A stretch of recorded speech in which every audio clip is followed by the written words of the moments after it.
Hello guys, welcome to the commerce factory. आज के इस वीडियो में आपको बताने वाला हूँ कि एक्चुअल साइंस इंडिया में कैसे करते हैं। गाइस, ये नाम जो है एक्चुअल साइंस बहुत से बच्चों को पता भी नहीं होगा, क्योंकि कॉमर्स फील्ड या फिर हम साइंस फील्ड कह लें या फिर आर्ट्स कह लें, बहुत ही लिमिटेड से करियर स्कोप होते हैं जो स्टूडेंट्स को पता होते हैं। अब इसका नाम है एक्चुअल साइंस। बहुत से लोग इसको देख के सोच रहे होंगे कि ये साइंस से रिलेटेड है। जिसको इसके बारे में पता है उनको पता है कि ये कोर फाइनेंस और कोर इकोनॉमिक्स वाला एरिया है, और आर्ट्स वालों को पता ही नहीं होगा। बट मैं आपको बता दूं, ये हर कोई कर सकता है। हाँ, कुछ कंडीशंस हैं जो कंडीशन कुछ स्टूडेंट्स को रिस्ट्रिक्ट करती हैं। वो क्या है वो मैं आपको बताऊंगा। और डेफिनेटली अगर आप ये कोर्स करते हैं, इस कोर्स के लिए एक चीज़ कही जाती है, one of the highest paid profession of the world. One of the highest paid profession of the world. It means इस कोर्स को करने के बाद जो आपकी सैलरी होगी आपको अंदाज़ा भी नहीं है कितनी होगी।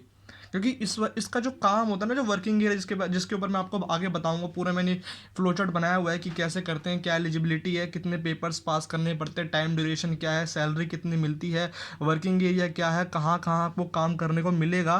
तो मैंने सब बताया है, वो आपको बताऊंगा। तो if you are new on this channel, please subscribe my channel and like this video and share to all your friend जिनको इस कोर्स के बारे में नहीं पता। और अगर मैं आपको और कुछ बताऊंगा, अगर उनको वो पर्टिकुलर सब्जेक्ट में इंटरेस्ट होगा जो मैं आपको बताने वाला हूँ, तो डेफिनेटली आप उसको शेयर करो। सबसे पहले मैं बात करते हैं एक्चुअल साइंस इंडिया में करवाता कौन है।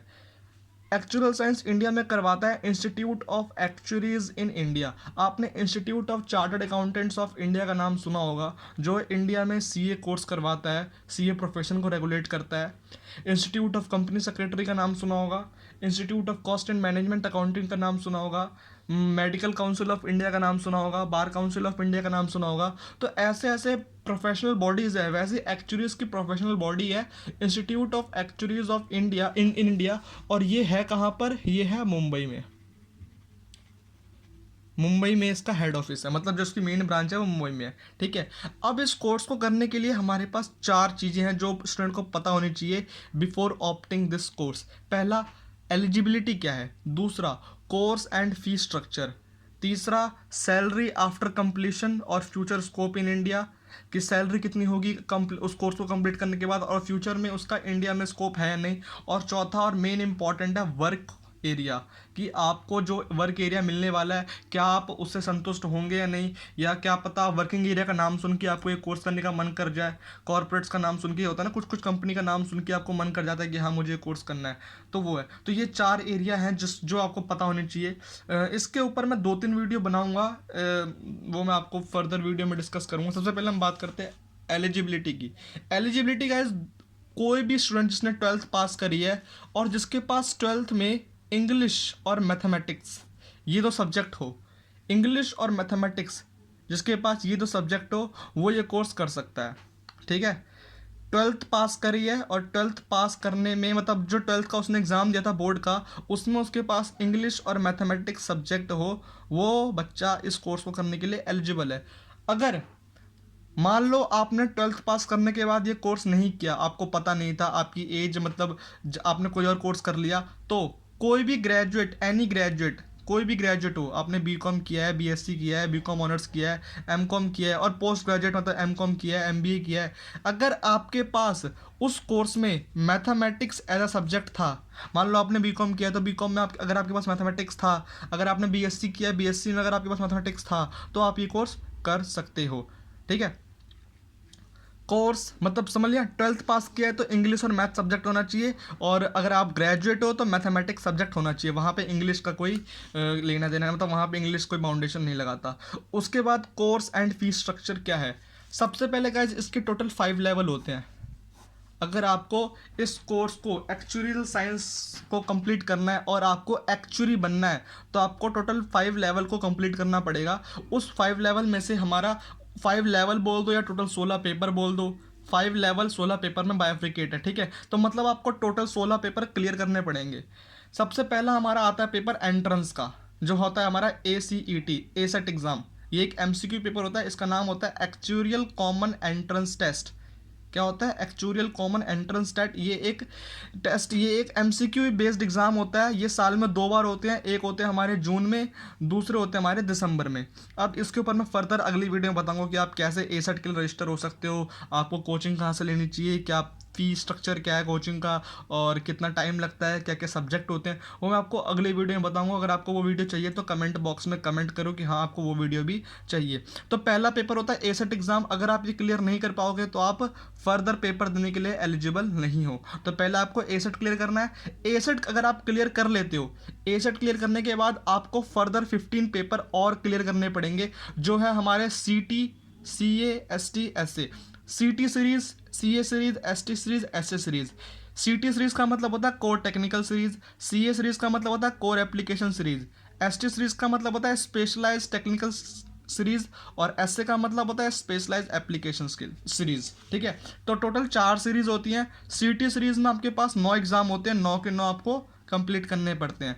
सीए सीरीज में आपके पास 3 एग्जाम होते हैं। अब मैं बताऊंगा कि 9 एग्जाम कौन कौन से सब्जेक्ट होते हैं, सीए सीरीज में 3 कौन कौन से, ये फर्दर अलग वीडियो में आपको पता चलेगा। अगर आप इंटरेस्टेड होगे तो आप कमेंट बॉक्स में करना, मैं डेफिनेटली उसके ऊपर बनाऊंगा। एसटी सीरीज में क्या होता है गाइज, आपके पास 9 पेपर होते हैं, 9 में से आपको कोई 2 ऑप्ट करना होता है और उसको क्लियर करना होता है। मतलब 9 ऑप्शन देंगे, 9 में से 2 करना है। और एसए सीरीज में आपके पास 6 ऑप्शन है, 6 में से कोई आपको 1 क्लियर करना है। तो टोटल एक एसेट एग्जाम हो गया, और टोटल 9 + 3 12 टू 14 एक 15, 15 पेपर यहाँ पे हो गए। तो ये पूरे 16 पेपर आपको क्लियर करने पड़ेंगे एक्चुअरी बनने के लिए। ठीक है, 9 सीटी में, सीए में 3, एसटी में 2, एसए में 1। अब सब्जेक्ट कौन कौन से होते हैं, 9 पेपर में कौन कौन सब्जेक्ट है, 3 में कौन कौन सब्जेक्ट है, ये आपको फर्दर वीडियो में पता लगेगा। अगर आपको इंटरेस्ट है तो आप कमेंट बॉक्स में कमेंट करना। फिर आते हैं हम आपके सैलरी और सैलरी आफ्टर कंप्लीशन। बहुत सबसे इंपॉर्टेंट गाइस ये होता है कि हम ये कोर्स तो कर रहे हैं, बट इसकी सैलरी क्या है, इसका स्कोप क्या है, इसके जॉब प्रोस्पेक्टस क्या है। जो सबसे इंपॉर्टेंट होता है कोई भी कोर्स करने के लिए, आपको ये चीज़ सबसे पहले पता होनी चाहिए। एलिजिबिलिटी और कोर्स का स्ट्रक्चर तो चलो एक तरफ कर सकते हैं, बट अगर वो कोर्स करने के बाद अगर आप उससे मिलने वाली सैलरी सेटिस्फाइड ही नहीं है तो आप वो करोगे ही क्यों। मान लो आपने कोई कोर्स किया, आपको उसकी सैलरी के बारे में पता नहीं, आपने वो कोर्स तो कर लिया, बस कोर्स करने के बाद आपको जो सैलरी मिल रही है आप उससे सेटिस्फाइड ही नहीं हो, आप सोच रहे हो अगर मुझे पहले पता तो मैं करता ही नहीं। इसलिए सैलरी और उसका वर्किंग एरिया भी जानना जरूरी है। तो सैलरी हम बात करें तो इसके अंदर फर्दर 3 कैटेगरी में आ जाते हैं, एनालिस्ट, एसोसिएट और फेलो। 3 तरह के एक्चुअरी होते हैं। एक होता है हमारा एक्चुअरी एनालिस्ट, एक होता है हमारा एक्चुअरी एसोसिएट, तीसरा होता है एक्चुअरी फेलो। गाइज ये सीए या फिर सीए जैसा कोर्स नहीं है कि अगर आप जब तक आप पूरा कंप्लीट नहीं करते, जब तक आपको डिग्री नहीं मिलती, तब तक आपको जॉब नहीं मिलेगी, तब तक आप कमा नहीं सकते। ऐसा कुछ नहीं है गाइज। इस कोर्स की सबसे खास बात और सबसे अच्छी बात यही है कि अगर आप कुछ पेपर भी क्लियर कर लेते हो, एसेट एग्जाम तो क्लियर करना पड़ेगा, तो मस्ट है। उसके बाद मान लो आपने सीटी के कुछ पेपर क्लियर कर दिए, सीए के कुछ पेपर क्लियर कर दिए ना, तो आपको उसके बेसिस पे भी अच्छी खासी जॉब मिल जाती है, वो आपको बताऊंगा। एनालिस्ट में क्या होता है, आपको 3 to 5 सीटी पेपर्स, ये जो सीटी पेपर है 9 पेपर, इसमें से अगर आपने 5 से 6 पेपर भी क्लियर कर दिए ना, तो आपको 4 to 7 लाख की जॉब मिल जाएगी इंडस्ट्री में, आराम से मिल जाएगी। और गाइस इस कोर्स को करने का पैटर्न भी कुछ ऐसे ही है कि आपको कोर्स करते करते जॉब भी करनी पड़ती है, क्योंकि actually institute of एक्चुअलीज in India का एक बेसिक सा रूल ये है कि आपने 15 पेपर तो क्लियर कर लिए, बट उसके साथ साथ आपको 3 साल का वर्क एक्सपीरियंस भी होना चाहिए। और वर्क एक्सपीरियंस आप 15 पेपर क्लियर करने के 16 पेपर क्लियर करने के बाद लो, या फिर पेपर क्लियर करते करते लो, ये आप पे डिपेंड करता है। जब तक आपको वर्क एक्सपीरियंस नहीं होगा तब तक आपको डिग्री तो मिल जाएगी, बट फेलो की मेंबरशिप जो बोलते हैं सिग्नेचरी पावर, जो साइन की अथॉरिटी होती है एक्चुअली की, वो आपको नहीं मिलेगी, वो आपको वर्क एक्सपीरियंस के बाद ही मिलेगी। तो इस कोर्स को करने का पैटर्न यही है कि पहले आप एसेट कंप्लीट करो, एसेट करने के बाद सीटी कोर्स में आओ, सीटी के 3 to 4, 5 to 6 पेपर कंप्लीट करो, जॉब स्टार्ट करो, और जॉब के साथ साथ हर साल 1-2 पेपर, 2-3 पेपर करते रहो, तो और 4 से 5 साल में खत्म करो इस कोर्स को। जैसे आपका कोर्स खत्म होगा आपको सिग्नेचरी अथॉरिटी भी मिल जाएगी, आपको फेलो मेंबरशिप भी मिल जाएगी, और उसके बाद तो मैं क्या ही बताऊं सैलरी कितनी होती है, आगे बताता हूं। एनालिस्ट का हो गया 3 to 5 सीटी पेपर्स क्लियर करने के बाद 4 to 7। हाँ, एक चीज यहाँ पे होना चाहिए, विद ग्रेजुएशन। मतलब ये जो होगा ना 3 to 5 सीटी पेपर, इसके साथ आपको ग्रेजुएट भी होना पड़ेगा। तो आई थिंक आपको ग्रेजुएट और 3 to 5 सीटी पेपर, अगर ये सब आपने, ये दोनों आपने किया हुआ है, तो आपको 4 to 7 लाख की जॉब ईजिली मिल जाएगी मार्केट में। मैं आपको बता रहा हूँ, आराम से मिल जाती है। हाँ, आपके पास स्किल्स होनी चाहिए उसके लिए। आपको अपनी कम्युनिकेशन स्किल पे काम करना पड़ेगा, पर्सनैलिटी पे काम करने का। ये नहीं कि आपने सिर्फ पेपर क्लियर कर लिए अब आप बोलो कि मुझे जॉब दो, नहीं है भाई। इंडस्ट्री, ये जो कॉर्पोरेट की जॉब है, कॉर्पोरेट में सबसे पहले आपके पास बिजनेस एथिक होनी चाहिए, कम्युनिकेशन स्किल होनी चाहिए। मैं ये नहीं कह रहा कि आप फर्राटेदार इंग्लिश बोलो, नहीं, बट आपके पास कम्युनिकेशन स्किल होनी चाहिए, ठीक है। एसोसिएट, एक्चुअली एसोसिएट कब लोगे? अगर आपने 12 पेपर, 9 पेपर सीटी के और 3 पेपर सीए सीरीज के, अगर ये दोनों कंप्लीट कर लिए तो आपको एसोसिएट की डिग्री मिल जाएगी, एक्चुअली एसोसिएट कहलाओगे आप। और इसकी सैलरी अराउंड 18 to 15 लाख। और गाइस अगर मैं आपको एक बात बोलूँ, ये जो 18 to 15 लाख और ये 4 to 7 लाख है ना, ये स्टार्टिंग सैलरी है। अगर आप इसको का करते, मान लो आपने actually analyst, as actually analyst start किया, आपको मान लो 3 लाख की या 4 लाख की जॉब मिल गई, और मान लो आपके बाद उसके बाद आपके फैमिली में कुछ ऐसे कंडीशंस हो गई या फिर कुछ ऐसी सिचुएशन अराइज हो गई जिसके बाद आप वो कोर्स फर्दर परस्यू नहीं कर पाए, फर्दर कंटिन्यू नहीं कर पाए, और आप जॉब में लगे रहे। गाइस मैं आपको बता रहा हूँ, अगर आपने 2 से 3 साल का एक्सपीरियंस ले लिया ना, तो ये 7 लाख को 12 लाख और 15 लाख होने में टाइम नहीं लगेगा। मैं आपको दावे के साथ कह रहा हूँ, 12 लाख और 15 लाख होने में टाइम नहीं लगने वाला, अगर आपके पास एक्सपीरियंस है। क्योंकि एट द एंड कंपनी को क्या चाहिए? कंपनी को चाहिए काम, कि जिसको उसने रखा है ना उसको काम आता है, ठीक है। अगर एक एनालिस्ट वाला बंदा एसोसिएट के लेवल का काम कर ले रहा है, हैंडल कर ले रहा है, आउटपुट दे रहा है कंपनी को, तो कंपनी पागल है 15 लाख में एसोसिएट को हायर करेगी? वो 4 लाख वाले एनालिस्ट को ही 10 लाख रुपए देगी और उसको ही बोलेगी लॉन्ग टर्म में तो हमारी कंपनी में काम कर। तो ये भी है, ठीक है। एसोसिएट वाले का भी यही है कि स्टार्टिंग सैलरी 8 to 15 लाख मिल जाती है, और अगर वो फर्दर एक्सपीरियंस हो जाए तो इसको भी बहुत अच्छा खासा पैकेज मिलता है। इस कोर्स को one of the highest paid profession in the world ऐसे ही नहीं कहते। अगर आपको मेरी बात पे डाउट है, आप गूगल पे जाओ, गूगल पे जाके लिखो एक्चुअली सैलरी इन इंडिया। अगर आपको 15 से 20 लाख से कम बता देना, ये वीडियो के नीचे कमेंट कर देना कि 15 से 20 लाख से कम बता रहा है, आपने गलत बताया है, ठीक है। फेलो, अगर आपने टोटल 15 पेपर, या फिर मैं कहूँ टोटल 16 पेपर, एंट्रेंस एग्जाम भी है ना, अगर आपने टोटल 16 पेपर कर दिए क्लियर ए सेट के साथ, मतलब ए सेट तो करना ही पड़ेगा, मैं यहाँ पे 15 रहने दे रहा हूँ, ए सेट तो करना पड़ेगा, वो तो बेसिक रिक्वायरमेंट है, उसके बिना तो आप ये कर ही नहीं सकते। 15 पेपर क्लियर कर दिए तो 20 लाख से, देख रहे हो, मोर देन 1 करोड़। और ये जो मैं मोर देन 1 करोड़ लिख रहा हूँ ना, मैं अपने मन से नहीं लिख रहा। आप गूगल पे जाओ, गूगल पे जाके एक एक्चुअरी है, ओरिएंटल इंश्योरेंस कंपनी में काम करता है, आपने नाम सुना होगा ओरिएंटल इंश्योरेंस, या फिर आपने ओरिएंटल बैंक का भी नाम सुना होगा, उसमें काम करता है। उसने अपना इंटरव्यू दिया था, यूट्यूब पे भी मिल जाएगा। उस इंटरव्यू में उसने अपनी सैलरी बताई है स्टार्टिंग। अगर वो फिगर और ये फिगर मैच ना हुई ना, थोड़ा सा ऊपर नीचे हो सकता है बट मैच जरूर होगी, ना हुई ना तो ये वीडियो मत करना, डिसलाइक कर देना, नीचे कमेंट बॉक्स में डाल देना कि गलत इन्फॉर्मेशन दे रहा हूँ मैं, ठीक है। तो सैलरी देख रहे हो guys, one of the highest paid profession, ऐसे ही नहीं बोलते। ये जो 4 से 7 लाख है ना, अगर एक बंदा सीए करता है, सीए कंप्लीट करने के बाद उसको अगर 2-3 अटेम्प्ट लगते हैं ना फाइनल में, तो ये सैलरी उसको मिलती है। अगर फर्स्ट अटेम्प्ट में निकालता है तो सैलरी उसको इतनी मिलती है। मतलब सीए देख रहे हो कितना हार्डवर्क है उस कोर्स में।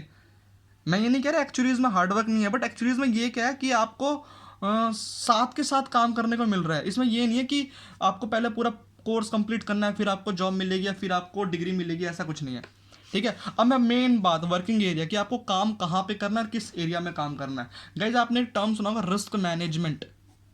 एक्चुअलीज के लिए एक लाइन कॉर्पोरेट में चलती है, मतलब जो जैसे कहते हैं ना तकिया कलाम, जो लाइन बहुत इंपॉर्टेंट, मतलब जो लाइन चलती है किसी पर्टिकुलर चीज़ के लिए। तो एक्चुअलीज के लिए एक लाइन चलती है, जहाँ जहाँ रिस्क वहाँ वहाँ एक्चुअली, जहाँ जहाँ रिस्क वहाँ वहाँ एक्चुअली। तो जहाँ जहाँ पे रिस्क है ना, अब ये रिस्क क्या होता है ये मैं आपको फर्दर अगली वीडियो में बताऊंगा कि कोर्स में क्या होता है। अगर आपको इंटरेस्ट है, अगर इंटरेस्टेड हो तो आप कमेंट बॉक्स में कमेंट करना, ठीक है। अब मैं बताऊंगा सब मेन वो सेक्टर जहाँ पे एक्चुअली काम करते हैं, सब मेन सेक्टर और कॉर्पोरेट्स वेयर एक्चुअली वर्क। सबसे मेन सेक्टर होता है इंश्योरेंस कंपनी। जब तक इंश्योरेंस कंपनी है, एक्चुअलीज का काम सबसे टॉप पर रहेगा। जब तक इंश्योरेंस कंपनी है, एक्चुअलीज का काम टॉप पर रहेगा। एक्चुअलीज का जो काम होता है सबसे ज़्यादा इंश्योरेंस सेक्टर में होता है, सबसे ज़्यादा। चाहे आप लाइफ इंश्योरेंस ले लो, मेडिकल इंश्योरेंस ले लो, व्हीकल इंश्योरेंस ले लो, लाइफ इंश्योरेंस ले लो, जनरली इंश्योरेंस को 2 पार्ट में डिवाइड किया जाता है, लाइफ इंश्योरेंस और जनरल इंश्योरेंस। तो सबसे ज़्यादा एक्चुअली जो रिक्रूट होते हैं ना, जो एक्चुअली इसकी जो पोस्टिंग होती है जॉब में और सैलरी सबसे ज़्यादा जो मिलती है वो इंश्योरेंस कंपनी से मिलती है। चाहे वो, अब आपको पता है कि इंडिया में कितनी इंश्योरेंस कंपनी है या फिर कितने इंश्योरेंस सेक्टर ऐसे हैं जिसमें काम है, मतलब बहुत सारे इंश्योरेंस सेक्टर है, लाइफ है, मेडिकल है, व्हीकल इंश्योरेंस है, हाउस लोन है, मतलब बहुत सारे। उसके बाद हमारा अगला आता है इन्वेस्टमेंट बैंकिंग। इन्वेस्टमेंट बैंकिंग का मतलब क्या होता है, अगर आपको मैं एग्जांपल दूं, आपने सुना होगा म्यूचुअल फंड, म्यूचुअल फंड सुना होगा, आपने सुना होगा जेपी मॉर्गन, ये कुछ कंपनी है। मैं बोल रहा हूँ ना, अगर आपको मेरी बात पे विश्वास नहीं है, आप गूगल पे डालो म्यूचुअल फंड का काम क्या होता है, जेपी मॉर्गन का काम क्या होता है, बार्कलेस का काम क्या होता है, सिटी बैंक का काम क्या होता है, आपको वहाँ पे पूरा पता लगेगा कि काम असल में होता क्या है एक्चुअली इसका। अगर आपको वो चीज़ पढ़ के अच्छा लगे कि हाँ आपको इंटरेस्ट आ रहा है कि हाँ मुझे कुछ ऐसी चीज़ करनी है, तो आपको डेफिनेटली ये कोर्स करना चाहिए। और तीसरा, बैंकिंग इंडस्ट्री, कोई भी बैंकिंग इंडस्ट्री ले लो, नॉर्मल बैंक जो होते हैं, एसबीआई हो गया, आईडीबीआई हो गया, आईसीआईसीआई हो गया, हर बैंकिंग इंडस्ट्री में क्या होता है एक्चुअली इसकी नीड होती है, क्योंकि जहाँ जहाँ रिस्क वहाँ वहाँ एक्चुअली, कहीं भी जहाँ पे रिस्क होगा ना एक्चुअली का काम वहाँ पे होगा ही होगा। अब मैं आपको सबसे इंपॉर्टेंट बात बताने वाला हूँ, इस इंपॉर्टेंट बात पर ही आप ये कोर्स करोगे या नहीं करोगे डिपेंड करता है। If you love if you love mathematics and if you are champion of mathematics then you should definitely go for actuarial science। अगर आपको ये लाइन देख लो गाइज, अगर ये लाइन, ये if you love mathematics and if you are a champion of mathematics then you should definitely go for actual science. अगर आपको math subject से प्यार है और अगर आपको लगता है कि ये एक ऐसा सब्जेक्ट है जिसमें मैं झंडे गाड़ सकता हूँ, अगर आपको लगता है ना कि हाँ इस सब्जेक्ट में मेरे से बड़ा चैंपियन कोई नहीं है, मैं मैथ का बादशाह हूँ। एक आपने 12th में एक चैप्टर पढ़ा होगा जिसका नाम है इंटीग्रेशन, इंटीग्रेशन, डिफरेंशिएशन, डेरिवेटिव्स, ये सब चैप्टर, ये 3-4 चैप्टर जो आपने पढ़े ना गैस, पूरी एक्चुअली इसी में ख़त्म है। इंटीग्रेशन, डिफरेंशिएशन, मतलब इंटीग्रेशन में ही पूरी एक्चुअली खत्म है। मतलब मैं बोल रहा हूँ जो कोर एरिया है ना एक्चुअली के काम का, वो हमारा यही है, ठीक है। तो अगर आपको लगता है कि मैं मैथ का चैंपियन हूँ, और अगर आपको ये भी नहीं कह रहा कि हाँ मैथ अच्छी आनी चाहिए, जरूरी नहीं है कि जिसकी मैथ अच्छी वही कर सकता है, मैं बस कह रहा हूँ कि जो मैथ में चैंपियन है उसको डेफिनेटली जाना चाहिए। उसके लिए ना इस कोर्स से बेटर कोर्स कोई हो ही नहीं सकता, क्योंकि अब तक क्या है ना, जिसको मैथ अच्छी लगती है या तो वो साइंस का बंदा होता है या तो वो कॉमर्स का बंदा होता है। कॉमर्स का होता है तो वो सीए, सीएस, सीएम में, बीकॉम, इन्हीं सब में उलझ जाता है, उसको और कोई स्कोप दिखता नहीं है। साइंस का होता है तो भाई उनका तो माथे पे लिखा होता है कि भाई या तो इंजीनियरिंग करनी है या तो मेडिकल में जाना है, इसके अलावा उनको कहीं कोई पूछता नहीं है। बीटेक करके लोग घर पे बैठे रहते हैं, कोई जॉब देने वाला है नहीं, एक्सेप्ट अगर उन्होंने बीटेक अच्छी कॉलेज से करी हो, आईआईटी से करी हो तो, वरना छोटे मोटे कॉलेज से करके वो बैठे हुए हैं घर पे, ठीक है। तो अगर आपको लगता है, अगर आप साइंस के स्टूडेंट हो या फिर अगर आप कॉमर्स के स्टूडेंट हो और अगर आप मैथ में इंटरेस्टेड हो, कॉमर्स में भी क्या होता है कुछ बच्चे मैथ में इंटरेस्टेड होते हैं, उनको अकाउंट्स और इको में उतना मजा नहीं आता, बट मैथ में बहुत आता है, तो उनके लिए ये कोर्स है, ठीक है। अब इस कोर्स में सब्जेक्ट क्या होते हैं, फीस स्ट्रक्चर क्या है, इंस्टीट्यूट कौन, मतलब ये जो institute of actuaries of India, इसकी कितनी फ़ीस है, टाइम ड्यूरेशन कितना लगता है, और कोचिंग क्लासेस की कितनी फ़ीस है, कहाँ पे होता है, कैसे करते हैं। अगर ये मैंने बताया कि मुंबई में है तो क्या आपको करने के लिए मुंबई जाना पड़ेगा या दिल्ली में ही कर सकते हो या फिर आप जहाँ रहते हो वहाँ से कर सकते हो, सब आपको बताऊँगा। ये वीडियो बहुत लंबी हो चुकी है, 18 मिनट की वीडियो हो चुकी है। कमेंट बॉक्स में कमेंट करो अगर आपको पता है, अगर आपको पता करना है तो, और लाइक करो इस वीडियो को। मैंने बहुत आराम से बताया इसके बारे में। 18 मिनट की वीडियो देखने के लिए आपको कुछ ज़्यादा टाइम, मतलब 18 मिनट ही लगाने पड़ेंगे, बट अगर आपको इस इतने टाइम में आपको अपने करियर से रिलेटेड एक अच्छी गाइडेंस मिल रही है, एक ऐसे कोर्स का पता चल रहा है जिसमें आपको डेफिनेटली आगे स्कोप अच्छा है, सैलरी अच्छी है, अगर आपके उसके अंदर इंटरेस्ट अच्छा मिल रहा है, तो डेफिनेटली आपके लिए 18 मिनट का वर्थ है, मतलब ये 18 मिनट वर्थ है आपके लिए, ठीक है। ऐसा नहीं कि आपको मैंने टाइम वेस्ट किया है। तो अगर आपको लगता है कि ऐसे फर्दर कंटेंट और बच्चों को पता चलने चाहिए जिनको इसके बारे में नहीं पता, आप डेफिनेटली उनके साथ शेयर करो। और द मेन थिंग, अगर आपको कुछ और जानना है इसके बारे में तो कमेंट बॉक्स को कमेंट करो, और अगर आप हमारे चैनल पर नए हो तो सब्सक्राइब करो। 2000 सब्सक्राइबर कंप्लीट हो चुके हैं। मैं एक्टिव नहीं हूँ इतना अपने चैनल पर ड्यू टू सम रीज़न, क्योंकि मैं भी एक प्रोफेशनल कोर्स का स्टूडेंट हूँ जिसके लिए मुझे बहुत ज़्यादा टाइम अपने उस कोर्स को देना पड़ता है। मैं यूट्यूबिंग के लिए इतने टाइम नहीं निकाल पाता, बट हाँ मुझे कमेंट आए थे तो मैंने इसके ऊपर अपना काम किया। इसके बाद मैं सीरीज़ लाने वाला हूँ फर्दर प्रोफेशनल कोर्स, जो इंटरनेशनल जो चाहते हैं इंडिया से बाहर शिफ्ट होना, उनको क्या करना चाहिए, ग्लोबल डिग्रीज़ कौन कौन सी होती हैं, CFA, CPA, ACCA, CMA, USA, बहुत सारी ऐसी डिग्रीज़ हैं जिनके बारे में इंडियन स्टूडेंट को नहीं पता। और डेफिनेटली इंडियन स्टूडेंट्स के पास वो कैपेबिलिटी है, इनके पास मैं कहूँगा इनके पास वो क्षमता है, जैसे कि ना जो पावर है ना करने की, वो दुनिया में किसी स्टूडेंट के पास नहीं है। ठीक है, बड़ी से बड़ी डिग्री होगी ना, वो यहाँ पर बच्चा क्रैक कर देगा, चाहे वो CA हो, CS हो। ये तो इंडियन डिग्री है। अगर मैं बात करूँ दुनिया की सबसे, मतलब जैसे कहते हैं ग्लोबल डिग्री में सबसे नंबर 1 पे आता है हमारा CFA, चार्टर्ड फाइनेंशियल एनालिस्ट। इससे बड़ी डिग्री, मतलब अगर आपको ग्लोबली शिफ्ट होना है तो इससे बड़ी डिग्री है नहीं कोई। अगर आपको CFA के ऊपर वीडियो चाहिए तो कमेंट बॉक्स में कमेंट करो। दूसरा हमारा CPA होता है, हमारा ACCA होता है, CIMA लंदन होता है। बहुत सारे ऐसे कोर्सेज हैं जिसके बारे में बहुतों को नहीं पता। सबके ऊपर वीडियो बनेगी, वीडियो 2-3 सीरीज में बनाऊंगा मैं, ऐसे नहीं कि एक ही वीडियो बना दूँ 1 घंटे का 2 घंटे का, फिर बकवास है वो। नॉलेज धीरे धीरे मिले वो अच्छा है, रेदर देन एक बार में दिमाग में कचड़ा भरा जाए। ठीक है, तो इस वीडियो में मैंने आपको इतना ही बताया, eligibility, course and fees structure, salary कितनी होती है, वर्किंग एरिया क्या होता है, और इसके बारे में थोड़ा मोड़ा नॉलेज दिया है। 20 मिनट की वीडियो बन चुकी है। ठीक है, तो इस वीडियो को एंड करते हैं। सब्सक्राइब ज़रूर करना हमारे चैनल को, शेयर ज़रूर करना अपने दोस्तों के साथ। और गाइज लॉकडाउन है तो प्लीज़ स्टे एट होम और स्टे सेफ, स्टे हेल्दी, और बिल्कुल अपने आप को सुरक्षित रखें और इस टाइम का यूटिलाइज ज़रूर करें। कुछ ना कुछ सीखते रहें, अपने कम्युनिकेशंस पे काम करें, अपने पर्सनालिटी डेवलपमेंट पे काम करें। आपको ये टाइम मिला है, आप अपने आप को दुर्भाग्य, मतलब होता है ना मेरा लक खराब है, लक खराब ना समझ के आप ये सोचो कि भगवान ने आपको एक मौका दिया है अपने उन सभी स्किल्स पे काम करने का जिस पे आपने आज तक नहीं किया। मैं भी कर रहा हूँ, आप भी करो, definitely you will gain something good. So let's bias.